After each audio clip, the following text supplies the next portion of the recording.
Ainda assim, agora mesmo diz o Senhor, convertei-vos a mim de todo o vosso coração, isso com jejuns, com choro e com pranto. Rasgai o vosso coração e não as vossas vestes, e convertei-vos ao Senhor vosso Deus, porque Ele é misericordioso e compassivo e tardio em irar-se, e grande em benignidade, e se arrepende do mal. Rasgai o vosso coração e não as vossas vestes. O livro de Joel, quem escreve esse texto, né, é Joel. E se a gente for traduzir o nome dele, significa Jeová é Deus. Um nome muito comum em Israel. E na Bíblia a gente vai ver aí vários Joéis, né, tem muitos Joéis aí na Bíblia, porém esse profeta ele é especificado como filho de Petuel. Então a gente não sabe muito bem, muita coisa sobre Joel, não é especificado no livro, inclusive a data de quando ele viveu.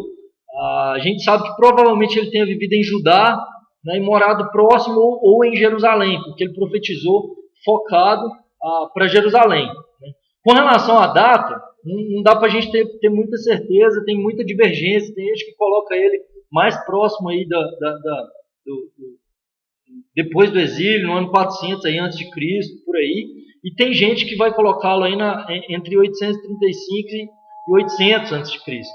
Por quê? Né? Porque tem referências há referência do livro de Joel, tanto no livro de Amós quanto no livro de Isaías. E há quem diga que tanto Amós quanto Isaías usaram, tomaram emprestado essa referência do livro de Joel. Né? Então, Joel seria aí talvez um dos profetas menores mais antigos que a gente tem. Né? Também tem a questão da adoração a Deus, colocada aí no livro de Joel, né, que foi restaurada pelo sumo sacerdote Joiada, no ano do reinado de Joás. Então, se, né, Joel faz referência a isso, muito provavelmente ele profetizou aí nos primeiros 30 anos do rei Joás, que foi mais ou menos de 835 a 796 a.C., enquanto Joiada era o conselheiro do rei. Né?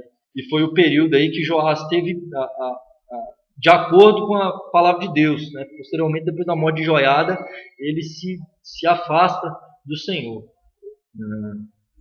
Com relação ao contexto histórico desse livro, né, Joel profetiza para o povo de Israel no período de devastação da terra de Judá. Então você pega uma enorme praga aí que ele relata no capítulo 1, de gafanhotos, né, que havia destruído toda a vegetação daquele lugar, acabado com toda a colheita daquele povo, destruído as pastagens, as ovelhas, o gado, tirou todas as coisas daquele lugar. Então, em pouco tempo, uma terra que era vistosa, bonita, né, que frutificava, ela se torna um lugar de desolação e destruição. Né? Então, e aí Joel vem trazer essa profecia a respeito daquele povo que havia abandonado o Senhor por conta daquela por se aproximar do pecado, e aquela destruição repentina vem até eles. Joel então vem chamar aquele povo ao arrependimento, e aí posteriormente dizer um pouquinho sobre a questão do derramamento do Espírito Santo, da graça de Deus, misericórdia de Deus para com aquele povo, e depois vem falar então do juízo final que viria a acontecer. Então, se a gente for analisar o livro de Joel, ele está dividido em duas seções. A primeira, que é do capítulo 1 até o 2, versículo 27, que ele vai tratar do presente julgamento de Deus e chamar aquele povo ao arrependimento e trazer uma promessa de restauração. A segunda seção, que já vai do 2,28, que é um dos versículos mais conhecidos de Joel, né? Acontecerá depois que derramarei sobre vós o meu Espírito Santo, sobre toda a carne, né? Vossas filhas profetizarão, os vossos velhos terão visões, né? Tudo mais. Então, do 2,28 até o 3,21, no final do livro, né? Ele vai então tratar que o julgamento de Deus virá ainda, né? E esse julgamento ainda será muito maior do que a desolação inicial. Né? Contudo, Deus restaurará Israel. Deus restaurará o seu povo. Né? Então, Joel é um livro também que trata muito forte da questão do Espírito Santo aí no Antigo Testamento. Então, é uma das referências aí ao Espírito Santo muito forte nas Escrituras, né? Então, que está lá no capítulo 28, no capítulo 2, versículo 28. Entrando então especificamente no livro de Joel, no capítulo 1, então a gente vai ver então Deus falando para o profeta, né, a palavra do Senhor dirigida a Joel, filho de Betuel. Ouvi isto, vós, velhos, e escutai todos os habitantes da terra. Aconteceu isso em vossos dias ou nos dias de vossos pais? Então ele vai falar sobre a mensagem da desolação, da destruição daquele povo, daquela colheita, da repentina destruição, porque Israel era uma nação basicamente focada na colheita. Se você destrói a colheita de um povo, você destrói a subsistência. Aquele povo vai morrer de fome. Porque a próxima colheita, até que eles plantem novamente e consigam colher o fruto, isso vai durar de 3 a 6 meses, sem ter nenhum fruto. Se todos os gafanhotos, que segundo o texto aí, foram enviados pelo Senhor como um exército do Senhor contra o povo de Israel para executar juízo por conta do pecado daquele povo, se eles perderam tudo, então essa mensagem que Joel promulga e prega naquele momento é uma mensagem que deveria ser espalhada por entre aquela nação. Todos os habitantes da terra, provavelmente ele está falando de todos os habitantes de Jerusalém, daquela terra. Então ele fala acerca desse juízo que viria, né, dizendo, olha, o que deixou o gafanhoto portador comeu o gafanhoto migrador, o que deixou o migrador comeu o gafanhoto devorador, o que deixou o devorador comeu o gafanhoto destruidor. Tem muita gente que usa esse texto para falar que contra o dizimista. Quem não é dizimista? Você não deu o dízimo, então você tem que dar o dízimo para você repreender o devorador, o gafanhoto, né? Esse texto não está falando sobre isso. Esse texto está falando referente ao pecado como um todo, a desobediência do povo de Israel como um todo, que estava muito focado apenas na religiosidade, na aparente santidade, do que de fato um verdadeiro arrependimento de seus pecados. Diferentemente do livro de Osés, que trata muito bem da questão da idolatria e do arrependimento insincero, que a gente falou na semana passada, o livro de Joel não fala qual é o pecado do povo de Israel.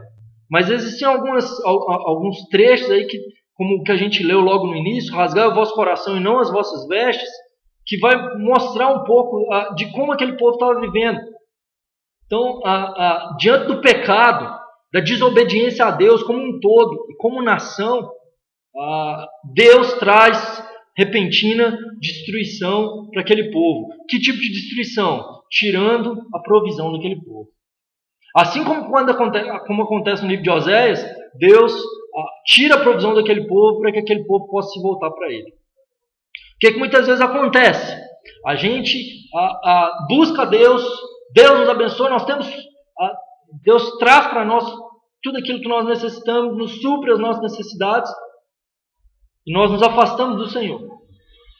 E aí achamos que está tudo certo, que a gente pode ver a nossa vida que está tudo bem agora. Só que nós nos esquecemos de quem é o nosso provedor. E aí a gente passa a pensar que aquilo que Deus nos abençoou e aquilo que Deus nos deu, na verdade é fruto de nossas mãos, do nosso trabalho, do que nós podemos fazer. Até que Deus, então, vai nos mostrar quem é o verdadeiro provedor. Quando Ele, de fato, tira a provisão e diz, volta para mim, porque senão você vai se perder. Senão você vai se ferrar. E é isso que Deus faz com aquele povo, trazendo esse juízo. Só que esse juízo, ainda esse juízo é gracioso, porque Deus manda os gafanhotos a fim de que o povo se volte para Ele e Ele possa abençoar aquele povo. Porque o que é a maior bênção? É a colheita? Não. A maior bênção do povo de Israel é ter Deus como seu Deus. A maior bênção do povo de Israel é que Deus era o Deus daquele povo. Deus era quem supria aquele povo. A maior bênção para o cristão é ter Deus. Nada mais. Davi diz isso no Salmo 23. O Senhor é meu pastor e nada me faltará. O Senhor é meu pastor e nada me falta. Por quê? Ele me dá tudo? Não, porque Ele é tudo que eu tenho. Eu não preciso de nada além do Senhor.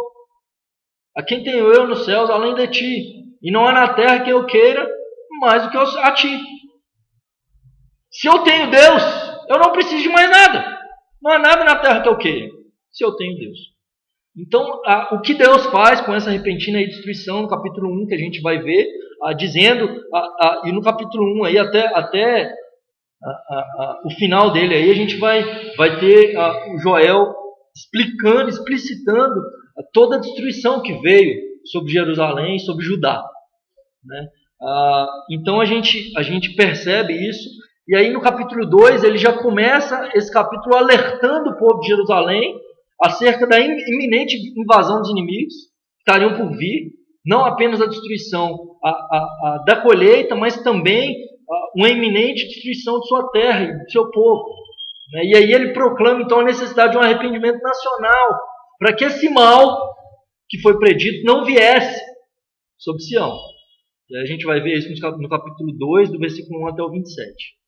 E aí, então, no capítulo 2, logo no versículo 1, ele diz: tocai a trombeta em Sião, clamai em alta voz o meu santo nome.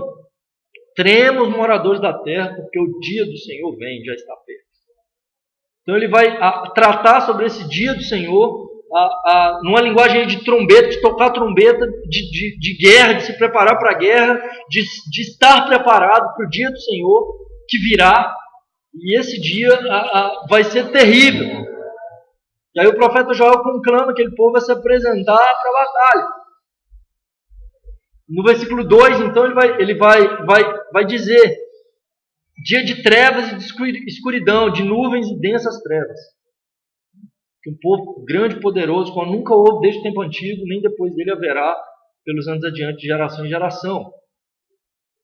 Então, ele vai dizer que essas trevas, essa escuridão, nuvens dessas trevas, né, virá no dia do Senhor, né, e essa escuridade aí seria o quê? Seria esse povo grande e numeroso, que virá sobre nós e vai tampar qualquer claridade que poderia vir sobre nós, e que haveria de invadir Jerusalém.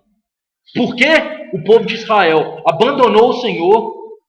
Deus estava dizendo: se vocês me abandonarem e permanecerem em me abandonar, eu os abandonarei, e outras nações, vocês vão ficar desprotegidos, de maneira que escuridão, e não eu que sou a luz, estará sobre vocês, que outros povos muito maiores que vocês vão destruir vocês. E aí ele conclama esse povo a se voltar para o Senhor. E no versículo 12 e 13 aí, então a gente vai perceber Joel dizendo o seguinte: convertei-vos a mim de todo o vosso coração, isso com jejuns, com choro e com pranto. Rasgai o vosso coração e não as vossas vestes, convertei-vos ao Senhor vosso Deus, porque Ele é misericordioso e compassivo e tardio em irar-se, e grande em benignidade, e se arrepende do mal. Ele continua dizendo: congregai o povo, santificai a congregação, chorem os sacerdotes, ministros do Senhor, entre o pórtico e o altar, e orem. Poupa o teu povo, ó Senhor. O que Deus está dizendo para o povo de Israel naquele momento? Se voltem para mim. O negócio é o seguinte: vocês me abandonaram. E Ezequiel 2, Ezequiel diz o seguinte: vocês me abandonaram a mim, o manancial de águas vivas, e cavaram para si cisternas rotas, rachadas, que não retêm as águas. É isso que Israel havia feito naquele momento. Eles achavam que eles tinham provisão para si mesmos, mas o que eles estavam fazendo é cavando uma cisterna rachada, que não retinha as águas. E Deus estava dizendo: eu sou a água viva, eu sou o manancial de água viva que tem suprido você. Se você permanecer rebelde contra mim, eu vou me ausentar. E o povo, então, o que acontece? No livro de Osés, a gente vai perceber isso, que o povo fala: então a gente se volta para o Senhor, a gente busca o Senhor e em 2, 3 dias está tudo certo. Deus fala: não, eu conheço o coração de vocês e o arrependimento insincero, falso. Aqui ele está dizendo a mesma coisa: rasgai o vosso coração e não as vossas vestes. O que ele quer dizer? O povo de Israel estava muito acostumado a rasgar as vestes, com a cerimônia, com mostrar cerimonialmente ou religiosamente que ele estava arrependido. Então mata um animal e está tudo certo. Como hoje muitos fazem, diz: o Senhor perdoa. Então eu peco, está tudo certo porque Deus perdoa. E Deus está dizendo: rasga o vosso coração e não as vossas vestes. Não é a mera religiosidade que vai salvar vocês. Não é pensar apenas que eu sou misericordioso e longânimo e não viver isso que vai te fazer ser povo meu, se você não for obediente a mim. No livro de Osés ele diz: eu quero misericórdia e não sacrifícios. Aqui ele fala a mesma coisa: rasga o vosso coração e não as vossas vestes. Não é a circuncisão de vocês que vai salvar alguma coisa, é a circuncisão do vosso coração.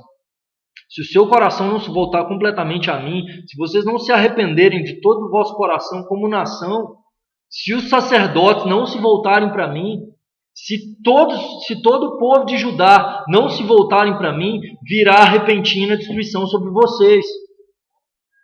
E hoje a igreja está do mesmo jeito, porque ela acha que porque Deus é o Deus dela, ela pode fazer o que quiser, porque depois ela pede perdão e está tudo certo.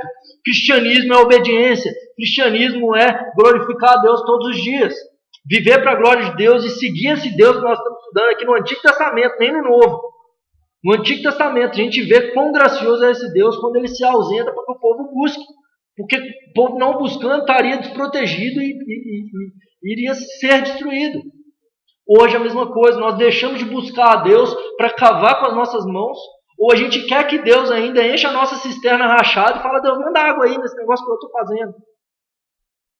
E essa cisterna rachada não retém as águas e Deus não tem compromisso de abençoar aquilo que Ele não fez, que Ele não está fazendo.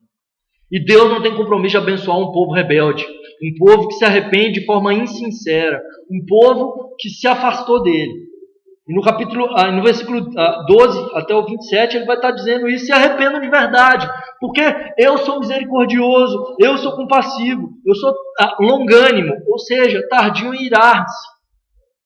Eu sou grande em benignidade, eu não quero que esse mal sobrevenha sobre vocês. Eu desejo que vocês se voltem para mim. E se vocês se voltarem para mim de todo o vosso coração, mesmo com o pecado destruidor sobre vocês, mesmo distante de mim, eu tenho algo maravilhoso que vai acontecer com vocês, povo meu. E aí a gente chega no versículo 28 do capítulo 2, que ele diz, e acontecerá depois. E aqui ele sai do cenário atual daquele povo e ele vai para o futuro. A partir do versículo 28 em diante a gente muda de cenário. Então ele vai dizer, acontecerá depois que derramarei o meu espírito sobre vós, sobre toda a carne. Vossos filhos e vossas filhas profetizarão, vossos velhos sonharão e vossos jovens terão visões. Mostrarei prodígios no céu e na terra, sangue, fogo, coluna de fumaça. E acontecerá, no 32, que todo aquele que invocar o nome do Senhor será salvo, porque no monte Sião em Jerusalém estarão os que forem salvos, como o Senhor prometeu, e entre os sobreviventes aquele que o Senhor chamar. Aqui a gente já está trabalhando sobre o que aconteceria. Uma certa profecia acerca de Atos 2, na descida de Pentecostes, do Espírito Santo sobre aquele povo, que nós receberíamos o Espírito Santo, em Atos 1:8 diz, mas recebereis poder ao descer sobre vós no Espírito Santo, e sereis minhas testemunhas, tanto em Jerusalém, como em toda a Judéia, Samaria, até os confins da terra. Vocês vão receber o meu Espírito Santo. Se vocês se voltarem para mim de todo o vosso coração, eu vou derramar sobre vocês o meu Espírito Santo. E vocês serão minhas testemunhas, vocês vão profetizar, vocês terão visões, vocês terão sonhos, para me honrar perante a face da terra. E aí no 32 ele diz, todo aquele que invocar o nome do Senhor será salvo. Aqui a gente está vendo que seria para toda a terra, não seria para um povo específico de Judá, não. Quem invocar o nome do Senhor será salvo. E novamente, como eu costumo dizer, toda a Bíblia é centralizada em Cristo. No Antigo Testamento, talvez 800 anos antes ou 400 anos antes que Joel profetizou, ele já estava apontando para o Messias. Oséias, a mesma coisa. Isaías, 700 anos antes, estava apontando para Jesus. E no capítulo 53 ele descreve exatamente o sofrimento de Jesus na cruz do Calvário. E Moisés, talvez, lá no capítulo 3, versículo 15 de Gênesis, ele já fala que Jesus viria. Em todas as escrituras, na lei, quando manda que um cordeiro fosse sacrificado, estava apontando para o cordeiro de Deus que seria sacrificado na cruz. Quando João Batista olha para Jesus e diz, eis o cordeiro de Deus que tira o pecado do mundo. A chave hermenêutica para que a gente possa compreender as escrituras é Cristo, é Jesus. E então, no 32, Deus já fala, então a minha graça vai se expandir por toda a terra, e todo aquele que invocar o meu nome será salvo, porque eu vou enviar o meu filho para morrer na cruz por vocês. No capítulo 3, então, o Joel vai abordar sobre o julgamento futuro, sobre o dia do Senhor. E ele vai trabalhar isso muito claro. E ele profetiza a vinda do dia do Senhor, ou seja, a volta de Cristo, quando ele há de julgar todas as nações. E ele vai abordar dos versículos 1 até o 21, que Deus vai julgar os inimigos de Sião e vai fazer de Sião uma fonte de bênção eterna. Então a gente já vê a separação de ovelhas e bodes, onde aqueles que não invocarem o nome do Senhor serão destruídos, e aqueles que invocarem o nome do Senhor serão uma fonte de bênção eterna. Então a gente vai ver aí nesse texto, né, naqueles dias, ou seja, no futuro, quando vier o dia do Senhor, e aí ele está de fato trazendo uma profecia do futuro, né? E aí existem duas visões aí que a gente pode trazer, né? Que é quando Deus tirar o povo de Israel da Babilônia por meio de Ciro, o libertador de Israel, né? Então essa já é uma libertação, transformação, restauração, né? A restauração aí de Jerusalém e restauração do povo do cativeiro, que foi levado ao cativeiro pelos assírios, né? E a segunda visão, de fato, é o trono do julgamento de Deus, quando Deus julgar todas as nações, que todas as nações se apresentarão diante do trono branco do julgamento de Deus e vão ser cobradas pelas suas injustiças contra o povo de Deus e contra o Senhor nessa terra. E aí é dito sobre o vale de Josafá, no capítulo 3, que é identificado como o vale da decisão, no versículo 14, né?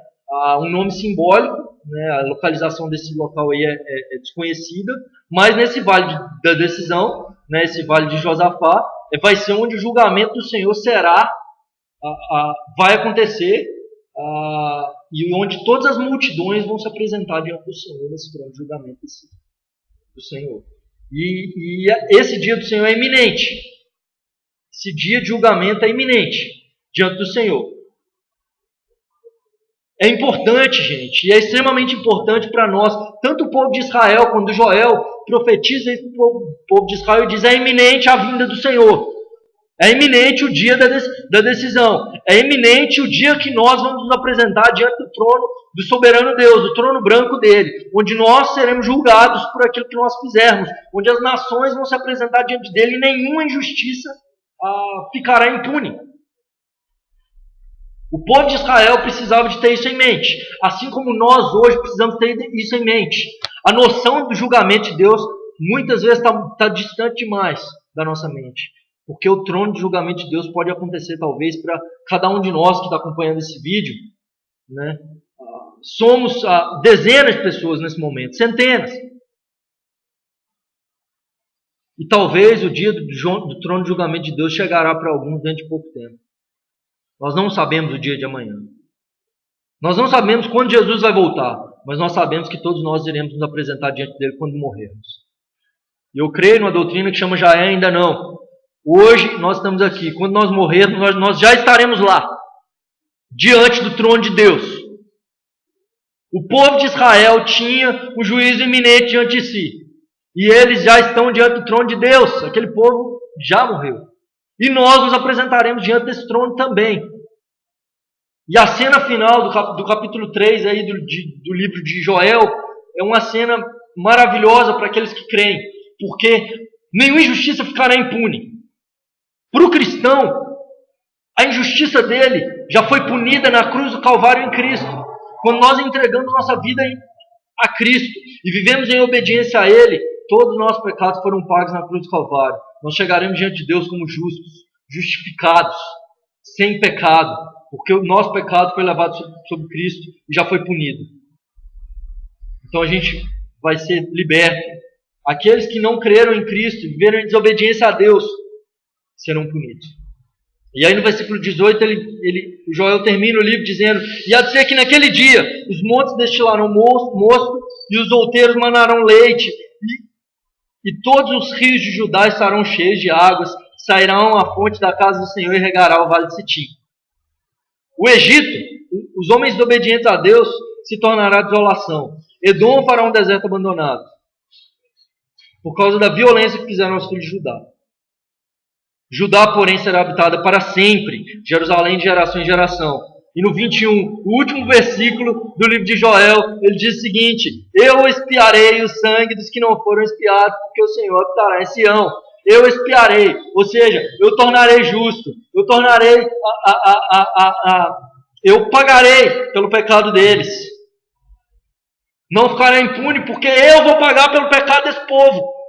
Ele está falando acerca de Jesus, que é a nossa expiação na cruz do Calvário, que ele morreria por nós para que nós tivéssemos a salvação eterna diante do Senhor, para que nós pudéssemos nos apresentar diante dele com mãos limpas e coração puro. E assim termina o livro de Joel, apontando para a graça de Deus e a salvação por meio de Cristo. Eu não sei que tipo de cristianismo você tem vivido, não sei se você tem rasgado seu coração de fato ou suas vestes. Porque se você tem rasgado suas vestes diante do trono do julgamento de Deus, você não ficará impune.